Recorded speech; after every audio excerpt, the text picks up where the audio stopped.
we start? No? Okay. Hi, guys. Welcome back again. This is the second event of the Stardust Starter Program. And we changed the location, not the meeting room anymore, but the library.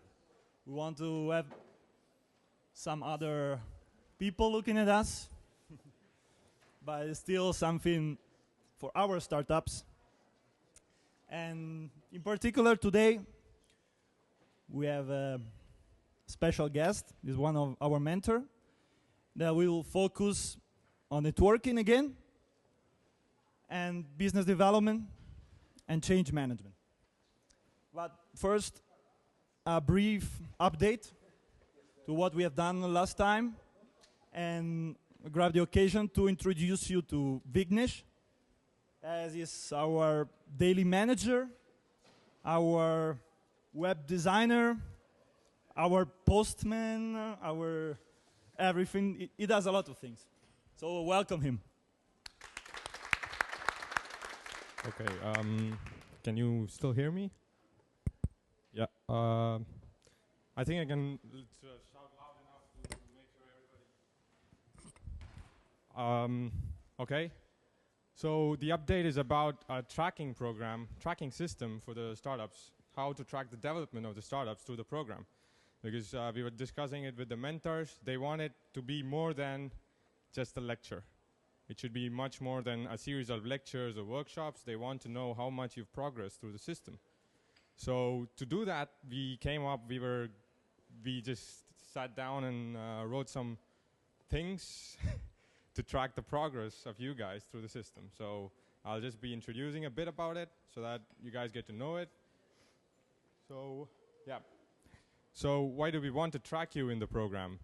So the first thing is we need to value the time spent for everyone involved in the program. So that's one thing. And we want this tracking system to create strong value for the program. It has to have really good, strong value for the program, value for you guys, value for the investors who you'll be meeting later on, and also value for the mentors. So to do all of this, we wanted to do it. And the most important thing that most of the mentors wanted it for is to give a kick in your arse. You just have to propel you forward. That's the most important thing. If you just have a series of lectures, you're not going to, we do not really know if you're going forward or not. So that's one important thing we wanted to know. And the extra thing we added at the end was to provide a documentation for the future startups to know what's happening. These guys did this, and we got this. We need to know that. So that is one thing we are aiming for. So going forward, this is the overall plan which we did. So you have a 13-week period, and we are splitting it into 3 blocks of time. So at each blocks of time, you're going to have certain number of goals or milestones set by you and your mentors discussing it together. So you're going to figure that out, and you're going to tell us that. And after that, at the end of each block, you're going to have check-ins with the program coordinators or with the Stardust members. So you'll just come over there and you'll just talk about what you've been doing, what are the goals you've been set, and everything about that. And before each block, you'll be having a checklist. On this checklist, you'll be writing down your set of goals, the process you've taken to achieve those goals, the status of the goals at the end of each block, and so on. So going on. Why did we want a checklist? We wanted to track quality. As and most personally, everybody knows that it's really hard to measure education. It is more about quality than quantity. So we wanted to do that with the startups, and that's why we devised a system where you'll be writing down your milestones and tracking how you process them, how you achieve them. So if you take it over the 13-week period, you're going to have a booklet of goals and how you process through them. So as the goals get tougher and tougher, you will have good progress on, when you show it to someone who's interested in you, you can show that you've grown so much in so little time. And that gives value for you as the startup and for the investor or whoever the person is interested in you. That's one thing. And so, yeah, we'll be doing all of this throughout the period. So what's going to happen? We just wanted to tell you a basic overview about this because we want you to know that we will be giving you this tracking system within maybe the next week. You will receive a rule book or a playbook showing the rules which we have created for the whole tracking system. You'll be able to read through it, and there will also be an example tracking checklist which you can read through. And we definitely want your ideas, feedbacks on how you want us to track it. We discussed some with Adam from Upri today, and he had some really good ideas. And we want these ideas from you guys too. And so you'll be receiving a copy of this playbook early next week. Before that, it will be going to all the mentors as well. They'll be giving us updates, and we'll be updating it. And throughout the system, we'll also be updating it as it requires, as your things require. So that was a small update I wanted to tell you guys, how we'll be tracking your development through the system. So that's it. Thank you, and I'll give the microphone back to Mattea. Thanks a lot.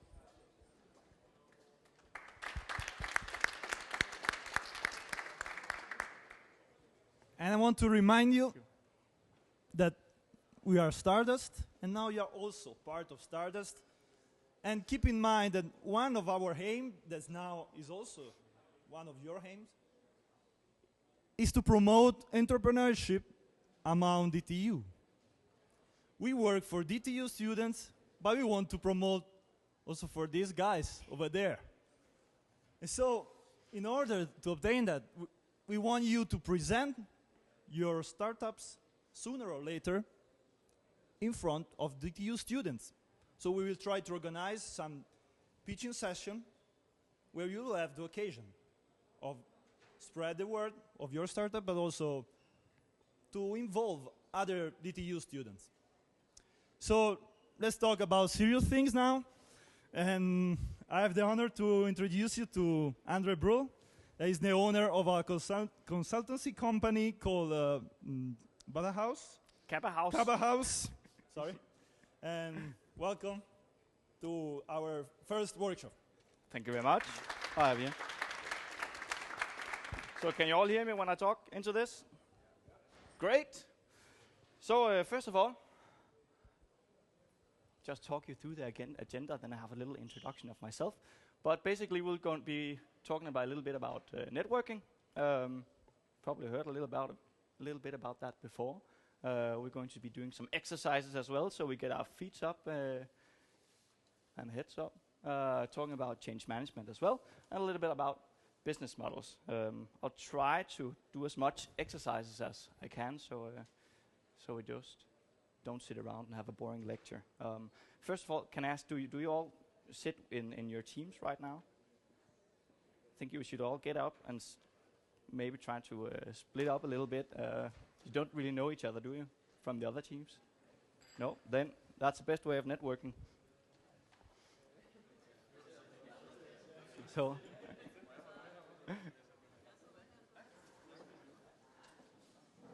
so are we all sitting with someone that we don't know? That's good. All right, a little about myself. My name is Andrè Bryde. I own the consulting company Kappa House together with my colleagues. Before that, I worked as a consultant in KPMG, Rumble, and I have my education from ASB in Aarhus. On the private part, my interest is within entrepreneurship, while I'm working I joined Niklas back there as a jury member in Young Enterprise Denmark in some of their contests. That's my girlfriend. She hates that picture, so I brought it for you. And when I have some extra time off, then I go hiking. Our company, mainly Danish, a little bit Icelandic, because that big guy there is from Iceland. We try to work hard, but have fun as well. That's our offices here in Copenhagen. That's our customers. That's the books. And let's get started. So basically the choice you have taken is either this or that. I guess it's pretty much here by now. No, it's not.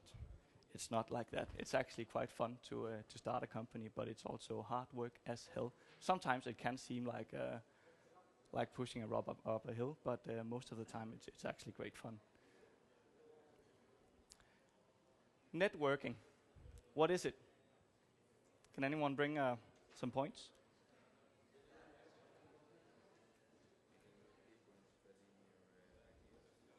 That's true. Get a coin for that.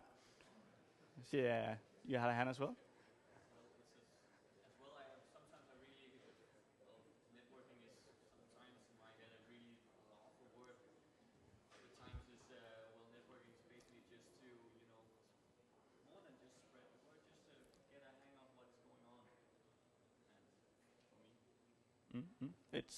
You're quite right. You'll get a coin for that as well, because a lot of times it is really a bullshit word because we don't really know what's in it. But if we look to Merriam-Webster's dictionary, we have two definitions of it. Kind of got it split by the screen, but one says it's the exchange of information or services among individuals, groups, or institutions. The other one, just as right, says it's the cultivation of productive relationships for employment or business. So if we look at it this way, would we say A or B? A, talk about business and exchange cards. I mean, that's what we usually see in promotions about network and network groups, but I beg to differ that it's more about find a common ground on a personal level and then relate your business to it. Do we agree on that, or do anyone have some extra points? So networking is about relationships. It's not something that you just someone do go to a network group and then network there and that's all they do, but really it's about how you go out and relate to other people and talk about your business as well, develop your business. That's what it's all about. The problem with it is how do we cultivate the right relationships? We can all talk with other students, other people, but there's no guarantee that this will actually bring ourselves or our firms any value. Usually it does, but sometimes it doesn't bring the right value. I tried to pick my head for, did one of these 7 steps. Usually it's 10 or 3 or something that, but 7 steps that can help you in your way with networking and your relations. Say step 1 is define your goals. What do you want to achieve from your networking? Why is this a point? Why do you need to focus on this instead of just going out and talking to everyone you meet and invest yourself?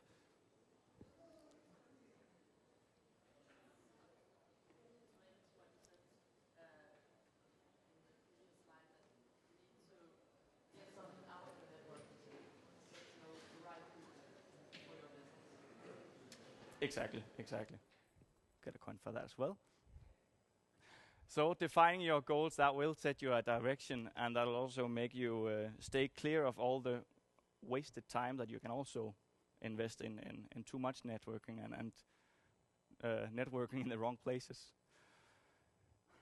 Number 2, give us gain, help others, and that will help you in return. I had a customer at one point where we talked about networking and what it could do for their company. She said to me, I don't really get it. Why do we want to do it? I sat down with this group and I couldn't really use them for anything. I tried to explain to her that she probably got it all wrong. It's not about sitting across an individual and thinking, what can I use this guy for me or for my business? It's about sitting down with another individual, understanding him or her, and figure out how can you help. At some point, that help will come back. That's ensured. Niklas, you have a point?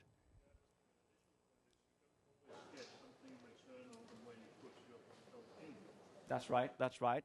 Don't know if you could hear that, but Niklas said you don't always get anything in return from the guy you actually help. It might come from other places, but it's a philosophy that has worked for me and seems to work for a lot. I know you'll agree here as well. Number 3, be your own true self people don't react too well to bullshit.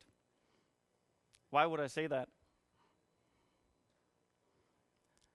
See, a lot of salespeople or just people, maybe based on insecurity or not knowing what they're really there to talk about, talking about something that they're not really interested in, or trying to be something that they're really not, trying to be too much of a jumpy guy when they're really not. Be yourself when you talk to people. You don't have to be anything but the way you usually act and are. People react much better to that than if you stand at home before your mirror and try to practice. So just be yourself. That'll help you along the way. Like you said, Niklas, it's not a direct exchange. The point is, you don't expect immediately. What happened there? Wow, that's pretty. Don't expect to get something back immediately, or sometimes not at all from the guys you are or women you are confronting or networking with. That's not the real deal. And also walk the talk. That's pretty obvious, but a lot of times, a lot of people talk about what they want to do, talk about the help that they want to give, talk about the doors that they're going to open, and talk about all kinds of stuff. And when it really comes to it, doesn't really get them anywhere or get the people that trying to help anywhere, because they don't do what they say they're going to do. So if you say you're going to do something, then do it. People remember it. They really, really do. If you have someone that have opened a meeting for you, or have opened a relation in any way for you, and you don't come up to it, if you don't go to that meeting or kind of forget it, people remember more than you know. So do what you say, and say what you do. That's the second part of it.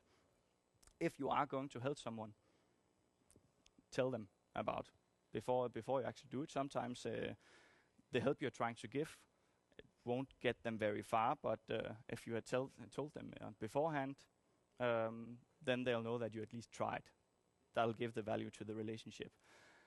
Also, a lot of times when you try to help someone, we have to realize that we don't have full knowledge about their company or their person. So sometimes we might be trying to help when it's really not in their interest, what we're trying to do. So always, if you're trying to open doors for someone, trying to help someone, tell them what you're trying to help them with and what you'll be trying to do, so they will have time to say no. I had one mistake I actually did. That's the reason I bring it up with a company, a customer of mine, where I wanted to help them. It was a startup company. Been for I think 6 years now, but still a startup company. We're really growing really fast, trying to open up some doors for them, and trying to get the word around that they are there and they are growing. But after I did that, the manager of the firm pulled me aside and said, "Please don't do that." I was thinking, well, why the hell wouldn't he do that? In this particular case, I wasn't aware of their strategy to not be visual in any way in the Danish market. So I was working directly against their strategy. I didn't know. I was just trying to help. But asking or telling him what I was about to do would have saved me from that embarrassment. 6, very important as well. That's one of my big learning points from my years as a startup as well. Your time isn't free. You might have a lot of time on your hands as a student. You might not. Whatever you do, stay true to your goals and your priorities. And if a network or a relation or anything isn't value-giving for your company, say so to the guys. Everyone understands that we have other things to do. If you don't see the true meaning to it, get out of it and focus on where the value really is. Because if you focus on 10 different groups or 10 different networks, or go to every meeting you can, then you can only ever be 50% engaged in it. You won't be able to be 100% engaged in all the network activities you do in all the companies that you interact with all the people that you know. That's impossible. And number 7, also very important, it's not about who you know, it's about who they know. What do you think I mean with that?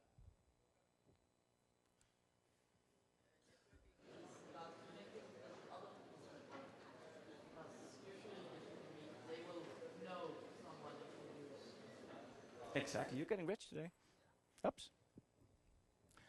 I don't know if you heard it, but it's about connecting with other people's network. If you only try to do business or relate to the guys you know firsthand, let's say if it's your LinkedIn connections, then it's maybe 100 or 200 or 500 persons. If you only engage in these people, you'll quickly run out of connections. We try to say in are we all Danish? No, we're not. In Danish, we usually say man klipper hinandens skaldet. It's to cut each other's hair. If too few people do it, then you're gonna go bald very fast. So it's about relating to the people you know, their network, because your investors, your customers will not be in your direct network, or they rarely are. They are in your network's network or their network. So it's a bit far out. Does this make sense? That's good. Time for a little exercise, because we're talking about networking, and it doesn't help us much if we just sit around and have me talking. So first we're going to spend 2 minutes preparing the famed elevator speech. Have you heard about that one? They usually it always comes up with the elevator, because it's you go into an elevator and you have about 30 seconds or a minute to talk with the guy or girl in front of you and explain what it is that you do. So it's usually a very good exercise to be able to say your name, your company, what you actually want with your company in a very short time, because if you just start blabbering about your company and everything, then they won't in the end remember anything. Let's just, to begin with, spend 2 minutes individually trying to figure out a 30-second introduction of yourself and your company, stating first your name, that's easy, company or venture name, main value proposition. Do we know what that is? So that's the value you deliver to your customer or your contacts. What you need, what do you want out of either the relation, or what do you need overall at the time being. And in the end, repeat name and company, because people tend to forget it. So if this was me for 30 seconds, I would say, hello, my name is Andrè Bryde, come from the consulting company House. We're 8 guys working with developing leaders and organization, helping them prosper and develop.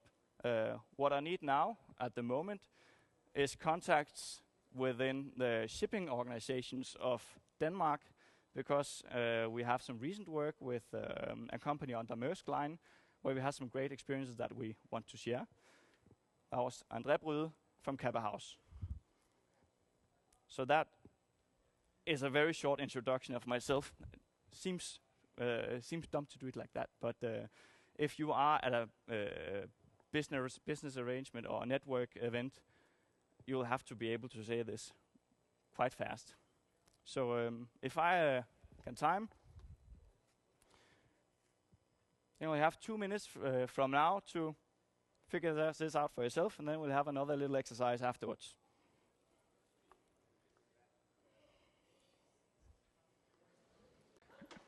Time's up.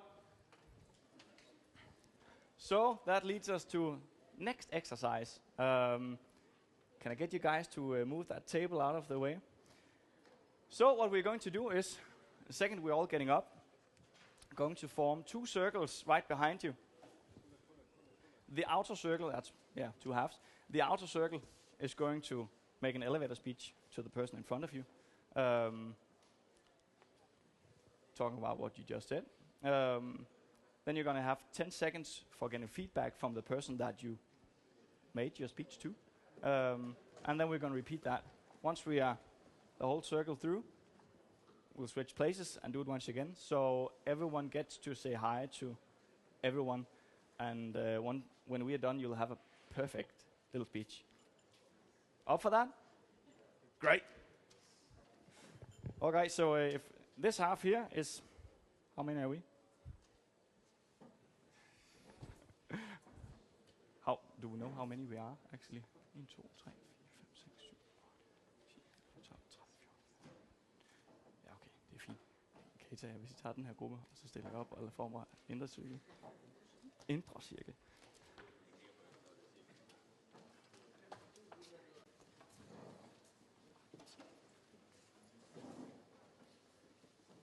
All right, are you ready to go again?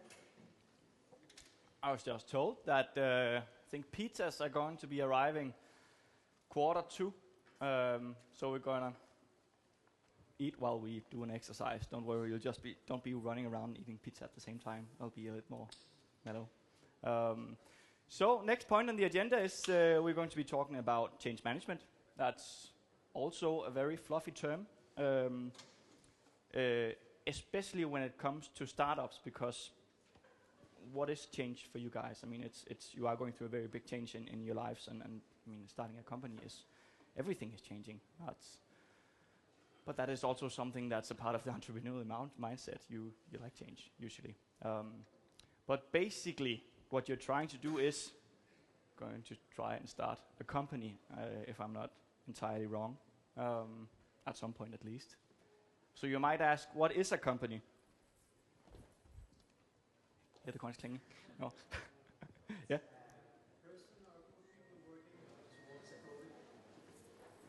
That's actually near picture perfect. If you ask Richard Branson, it's simply a group of people. You could add to that working towards a common end. But basically, it's about people, and that's entirely right. Change is about people, and that's the difficult part with it. Usually when we talk about change in big corporations, a lot of the sales terms you hear when you talk about change management, it's we're getting a new IT system, or something is different in the world compared to yesterday. So we're going to do something new structurally or whatever. But really, it's about how change affects us as people, and since companies are a group of people, it's how they change individuals. That's why we work with this little model, a pyramid called the logical levels of change. I'll try and talk you all through it. There's a reason why it's a pyramid. It's because we always have a tendency to emphasize this part. If something is wrong in our lives, we're going to talk a lot about what we or someone is doing or where we're doing it. I don't like my job because it's an ugly building, and I don't like the company anymore, when really it's about up here. It's about our identity. Let me just run you through them all. The who I am as a person, that is our identity. That should be the main point for ourselves as a person and your company as a company to figure out where you're going. And that leads to you defining your values. If I were to define my own values, that would be learning and curiosity. If I cannot have those two satisfied, I wouldn't be part of a company or a venture or a group of people. I would get myself out of there. And we also communicate that into what you could call a vision. Where do you want to go? Which is, I guess, quite important for your companies. When you figure out where you want to go and what values are going to drive you there, you need to figure out, do you have the right qualifications and competences? And if not, how do you get them? After that, you can take a look at yourself and say, what am I doing? Yes, you are starting a startup company. If that fits with you up here, that's the right thing to do. If it doesn't, then it might be a difficult thing to do. And then in the end, where do you do it? So, if you could take your choice for for education, you could say, why did you start your education? Is that something to do with who you are? Who you want to be afterwards? Do you have some values that made you choose DTU? Or do you have a vision of where you want to go in your life that made you change, or not change, that made you choose DTU because you recognized that you needed the qualifications, the competences to do it?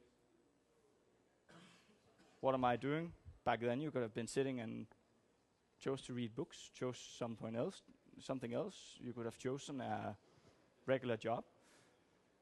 But you sat down and made a choice saying, I choose to educate myself. And you choose to do it here in DTU. It can be quite easy when we talk about it as an individual. But if we see a bunch of people next to each other with their identity, their values, their qualifications and competences and whatnot, it can be something else entirely. We talk about that all these things has to be in congruence with each other. So where you do something, how you're doing it, has to be aligned with your identity and your value set. If not, it might look like this. And you'll get a stomach ache, get stressed, and hate your life. Or that's what the theory says, and that's what usually happens out there. What we do when it comes to change management is we work with that. It's just not just something that sits in the background, that we are mindful of people having values and then we do whatever anyway. We actively work with it.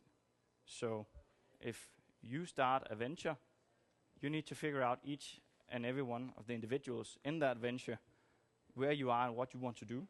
And then you need to work with each other to figure out how you match. Because if you don't match now, if you are incongruent to begin with, then you're going to have a difficult time. When you look at larger companies or yourself, we can take a look at a figure like this, where you actually have the company having stated a strategy and a vision of where they're going. They have a value that drives this organization. They have behavior, they have a place to do it. It might be that they're aligned, but let's say that there's a department within this corporation that's not aligned. Let's say a big, cumbersome company not moving anywhere, not being very innovative. How would a very innovative, very entrepreneurial department feel in this corporation? They might be incongruent. The same with team or groups, the same with employees. We have the customer as well, or a stakeholder outside of the company. And really, once your customer chooses to buy something from you, they react to your statement from your company, or how they feel your company are aligned with them. If they feel really aligned, if a designer really likes Apple, what happens then if the company communicates something? They communicate a value set, but they meet an employee who doesn't live up to it. What happens with the customer? They get pissed and they leave. They don't just leave, they talk about it to everyone they know, that this goddamn company is promising one thing, but delivering another. All because that one employee somewhere in the organization was incongruent with the organization. Is that clear? So the question is, what do you really want? And that could be difficult just to figure out right now.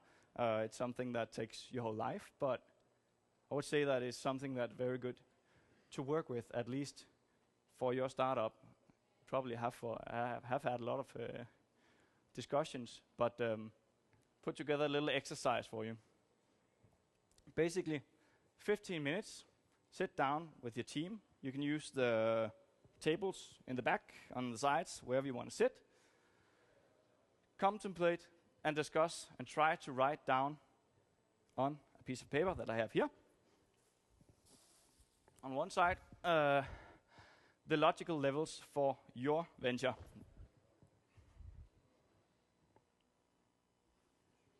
So now is the time for questions. Of course, I'll be standing here if you want to ask about any one of the things and how that relates to you. Also, I'm sure that Niklas and Per will be happy to help you talk about or help you through your discussions. So you do it in your own startup group, yes. So if each group comes up, I'll hand you a paper. Værsgo. Værsgo. All right, while we are easing back into our seats, how was that? Any comments? It is. I did it the first time when I was fired from my first job. At that time I never had the notion that my values mattered in any way, or that a company could have values that they actually live by. Other than usually it's just something you print and then send out to your employees and hope they align to it, but they usually don't. But it's you're not supposed to do it in any correct way today or have the full picture ready today. It's mostly for you to get a tool that you can work with today and in the future, to help you think a little bit more about where you are, where you're going, where your company are, and where it's going. Because as soon as you really get started, you will get hung up on all the little difficult things, and quite quickly forget where you're going. So it's very good to spend some time on occasion to work with this. But let's leave it at that, because it's not for sharing, it's for yourself. So now we're going to moving on to another part of it, the business model, because it's not all about you or us. It's of course about the customer who's going to buy our product. And business models is pretty much just the way we deliver value to our customer. We've all invented or are close to inventing a product and hoping that there are people ready to buy it, but really there are people out there sitting with a need, and your product should fit their need, and you should be able to communicate them that your product fits that need. To do this, I work with the business model canvas. It's not something I figured out.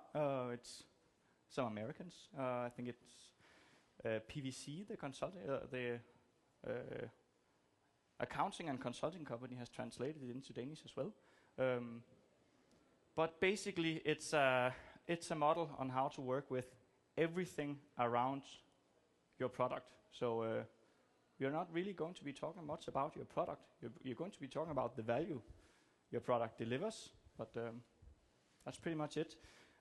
Instead of me talking, I'll show you a small movie that explains it much better than I ever could. And after that, we're going to be working with it for your companies. So let's hope this works.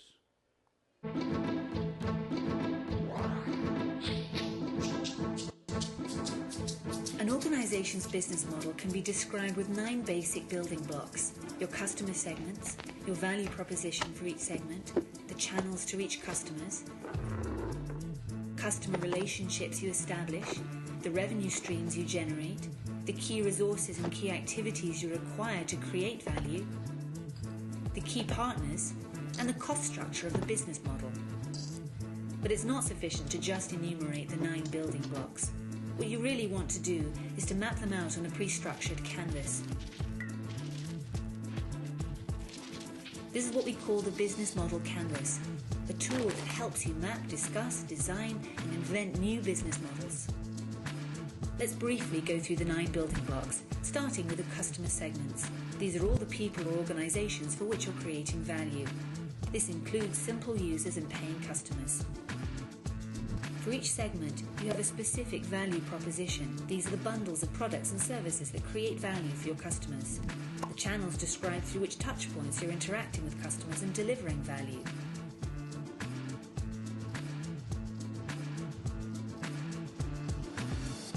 Customer relationships outline the type of relationship you're establishing with your customers. The revenue streams make clear how and through which pricing mechanisms your business model is capturing value. Then you need to describe the infrastructure to create, deliver, and capture value. The key resources show which assets are indispensable in your business model. The key activities show which things you really need to be able to perform well. The key partners show who can help you leverage your business model, since you won't own all key resources yourself, nor will you perform all key activities. Then once you understand your business model's infrastructure, you'll also have an idea of its cost structure.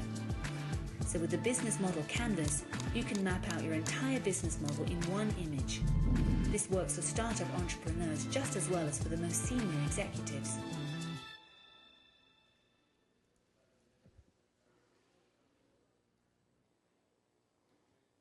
So, first of all, have any of you guys seen this before? Yes, I guess so. It's quite a popular model. Have you used it for any of your products or ideas? How was it? Did it fit you? You have it there? It's usable, yes. The subject that this model fails to cover is pretty much all of the internal stuff in the organization, all the stuff we talked about before, your values, pretty much your culture as a company. But it's a very good way to map out what your idea or your product or your company involves without going into making a long business case, because you can spend from today to next year writing a great big business case and still have a product that doesn't really come out properly to us, your customers. So this is a very good way to try out different ideas, different segments that you want to reach. So is there any reason for me to go? I'm kind of in doubt if you know too much about this, or should I talk through it? Are you ready to work with it? Briefly? All right. Basically, customer is king. You have a product, you have an invention you figured out how to build or do, and think you have covered a need at a customer base, but we don't really know it yet. The first thing we really want to do is to define who is this customer, who is it that we are trying to get. What is the major problem, the major concern? What job has he or she got to accomplish? I mean, what are they trying to accomplish, and why do they need your product to help them doing it?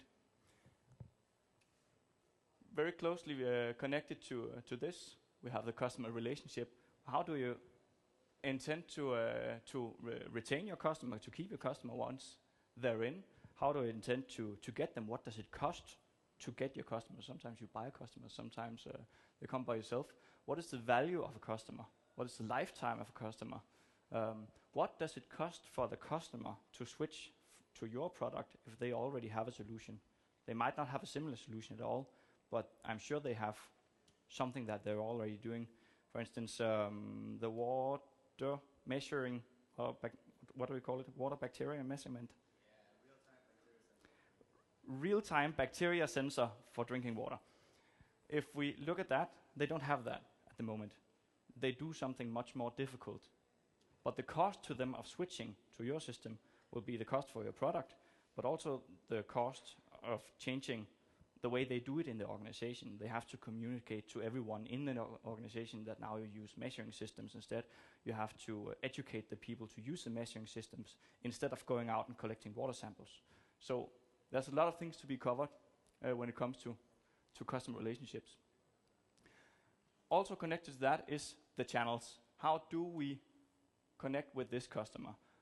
How do we contact them? How do we deliver the value that we promise them? And how do we promote the value to them? So that's pretty much the marketing aspect of it. You can't do this without knowing your value proposition. That's the basis of the product you already have. You're trying to generate value to the customer. So we need that defined in some way. Then to build the product or the service that you're trying to deliver to the customer, we have a bunch of activities delivering this. That could be manufacturing, logistics, the administration is part of it, just getting your financials or financial accounts ready. That can be difficult. That's the key activities involved. The key resources that you use. Some of you might be heavily relying on other equipment. The Aura, is that what we call the solar team now? Yes. You explained to me last time, just testing your product that can be used for testing is quite expensive, right? So the resources that are required for you to both build your product and sustain your business model is quite important to have up here as well. The costs of delivering the product, that could be factoring one unit or manufacturing one unit, paying a salary to whoever is going to work with you, paying salary to yourselves if you're going to work with this full time afterwards. Key partners, if you need someone to deliver the product for you, if you need someone to invest in your venture, and you're heavily reliable on your key partners, so that is an important part of your business model as well. Did we get all of them? I think so. No? Revenue. Sorry. Your revenue. How are you going to make money? What is it going to cost for one unit of your product? How many units is one customer going to buy? What does it cost or how much? Oh, where am I? Yeah, and how often will they buy? Sorry. So we'll try doing a little bit of an exercise with this. Now you already had some papers out with you. Turn them to the back. We're going to spend 25 minutes to sit down with your team. You can go out in groups again. Try to draw up your business model for one product or one idea application to one target customer segment. So you might have an idea that involves multiple customer segments or multiple users. Try to figure out one group that you want to sell to and try to build up everything around it. Is that clear? Any questions? If not, what? You'll have it right here. All right, so if anyone needs paper, I have more here. Also, you have your pens. Let's meet back in, let's say,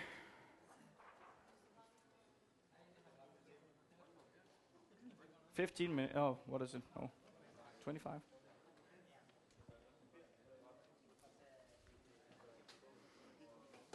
Yeah, 15 minutes to 8. All right, guys. Let's move on. Are we done? It's over. It doesn't have to be finished now, but we have plenty of time to work with it at another time. So, how was it? Confusing? Yes. Were you able to target in on a customer group instead of multiple customers, or and were you able to fill out most of the model? Some parts are pretty hard to distinguish between. Where's the sharp line? It is. Yeah. Yeah, we had some problem with the cost. Yeah. Because where we are now, we're not actually going to just kind of production. We have no way of knowing exactly how much, so we can guess. Exactly, and it'll have to be guesstimates, but it's very good to know where you are. But yes, depending on where you are with your product or your company, it can be very difficult to fill out this. But it's very good to have in your mind all the time that you're going to have to produce this at some point, and it's going to have a cost. We're moving on. We're going to be working with the. Oh yeah. Customer segments is different, like 2 or 3 different customer segments. Is it useful to have a kind of unbuilt business model canvas, so one business model for each kind of customer, or everything together? I would make one for each individual customer group. Also, if you have 10 different ideas for your product of where to go with it, use the business model canvas to outline your idea and figure out which one is the better. Which ones should we prioritize, because you can't target 10 customers at a time because you barely have the resources for it. Does that answer it? Perfect. Okay, moving on. We're going to be working still with the business model that we just drew, but we are going to do what we call a diagnostic. I'll explain a bit more about that, because it's not enough just to do our business model. We will have to figure out, does it work? And what do we need to do to make it work? We call it finding the pips. And you might ask yourself, what the hell is a pip? A pip is a potential improvement point. Define it as your perception of a controllable result or process where we are not doing the best we can do. It's going to be even more difficult for the products that haven't been made, which is pretty much all of us. We don't have anything manufacturable yet, but we can still use this to figure out what do we need to do to get there. A small note to this is we are going to target on the pips that is controllable. That means we can do something to actually change it. A lot of things that you rely upon is external stuff, whether or not someone will invest in you, whether or not the world continues going around as it always has. We need to focus on the thing that we can actually do something about. If it's investors, then the thing you can do is try to contact investors, trying to write down a business case or your business model, and get in touch with these people in order to promote your stuff. We're talking about we are not doing, or things where we're not doing the best we can do. It's a bit of a stretch, because where we are, we will be able to do much better in the future. So we need to figure out the things we can do now or within the near future. And very importantly, what makes a situation a PIP, or potential improvement point, is not whether you like it or not. So we don't focus on the things that we like to work with the most, or the stuff that is most fun. We focus on the things that are of highest priority. That means the things we need to get done right now. Usually we use this quote from Reinhold Niebuhr, part of the Serenity Prayer, not because we are overly religious, but he said, God, grant me the serenity to accept the things I cannot change, the courage to change the things that I can, and the wisdom to know the difference. That's really the point of all this. So we're going to do a diagnosis on your company or your idea. So we're going to do it as a workshop where we're going to go out and discuss these things. That's one very important thing I have to say. It's a diagnosis, not a witch hunt. What I mean with this is that we're going to do it structured, going to be in a controlled environment. That means once you do it now, you sit down for yourself and agree on that this is what we are going to have to discuss, and then you leave it. Then you can go to it again at another point. Controlled behavior, that means we might disagree, but there's no reason to get angry with each other, and that comes down to our language. Instead of talking who did what or who's going to do what, let's talk about what it is that needs to be done. Instead of say they did that, say we need to do this. Instead of talking about what happened before, what we failed to do before, let's talk about what we can do now.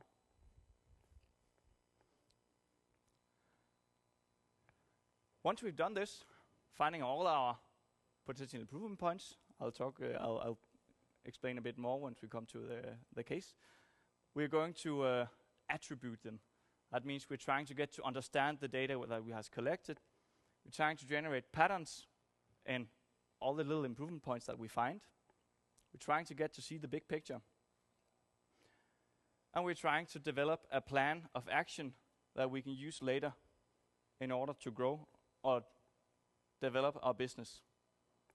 The attribution map, as we call it, which is pretty much just your business canvas with pips attached to it, will help us decide which pips we need to solve and the sequence of solving them, and which not to solve, because there are some things that we don't need to focus on now, or that we don't have the resources to do anything about now.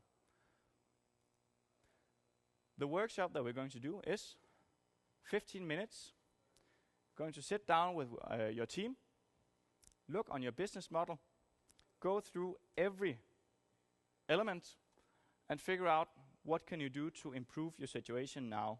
I mean, what doesn't work, what's not there. I mean, as you talk, there's some things that's very difficult to get a focus on, or to even talk about, because you don't know what the manufacturing cost is. Okay, a good tip there would be figure out the manufacturing costs. It might be something that you can't do anything about at the moment, but list it up, put it on a small post-it note, and put it there, and then forget it until you've gone it all through, and then we'll try to solve them.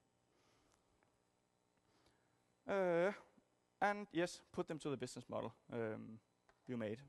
Does this make sense? All right. So let's all go out. 15 minutes. I'll be walking around with you, and Per and Niklas will be helping as well. I'll see you all back in 15 past 8. All right, we all back? How was that? Easy peasy? I know. You can continue to do that for a long, long time, and we won't do it today. We're running out of time. But the important... Yes? Yes. Yes. We had slightly trouble on being exact on, okay, what is our pitch with this exact business plan? Because otherwise you can really, go out of it. Exactly. The better you know your business, and the more intimate you come with your business plan and the market that you're going to deliver products to, and the issues that come with your business plan, the more easy it is to find pips. So the better you are, the more problems you'll find. That's the sad conclusion. But problems are there to be solved, so it's good that we find them.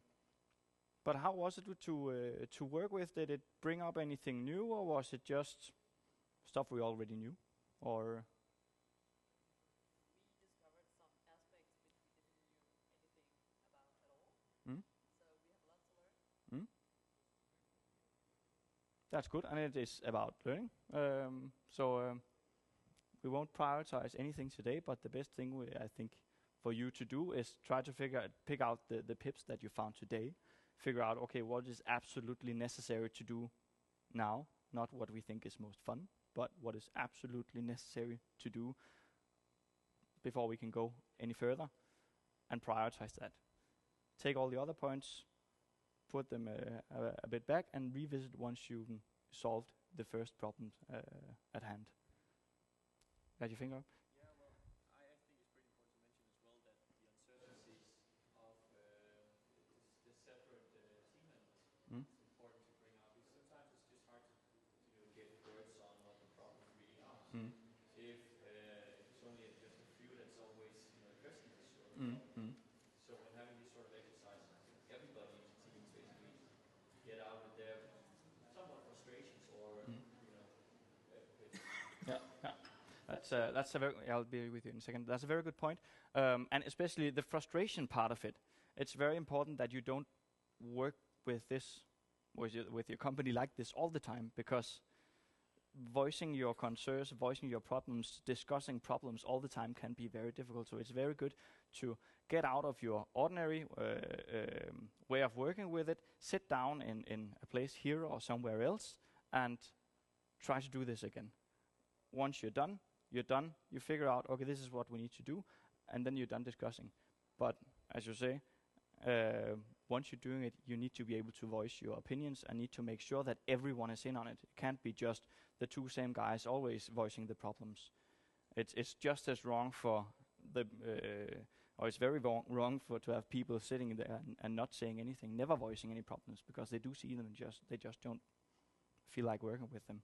Then that is a problem in itself, and you should raise that as a pip. saying, we don't talk about things. That's the problem with the business model with regarding to PIPs. It doesn't really focus so much on the internal stuff or your values or your culture, so you should bring that into it as well. If there's something that you do not talk, usually do not talk about, or have difficulties talking about, that should be a PIP as well. Discuss it openly and make sure that once you meet to discuss these PIPs and draw up your, or make your diagnostic, that you agree it's okay to talk about negative stuff. It's okay to voice opinions that might not be, that the other guys might not be too happy to hear, but you leave there as friends again once you're done. You had your finger up? Communication in general is very, very important. Mm-hmm. And that's also one of the things we learned today. And also sort of, we need to keep it in mind when we continue working on this. That is to say, there are problems which need to be solved immediately. There are, and yes, communication. You will get into trouble with each other. You will be annoyed with each other because you spend much time with each other and you have different opinions, even though you're quite similar on so many other accounts. It's just a part of doing business, and the important thing for you is to be able to get over this, work with it, and be friends again afterwards. Go back to their daily life and and be happy about it, pretty much. So we are finally closing down for the day. Do you have any points you would like to add on what we've gone through today or what we've done today? Was it good? Was it bad? Did you learn anything at all? Thumbs up from here. That's good. Yeah. Mm-hmm.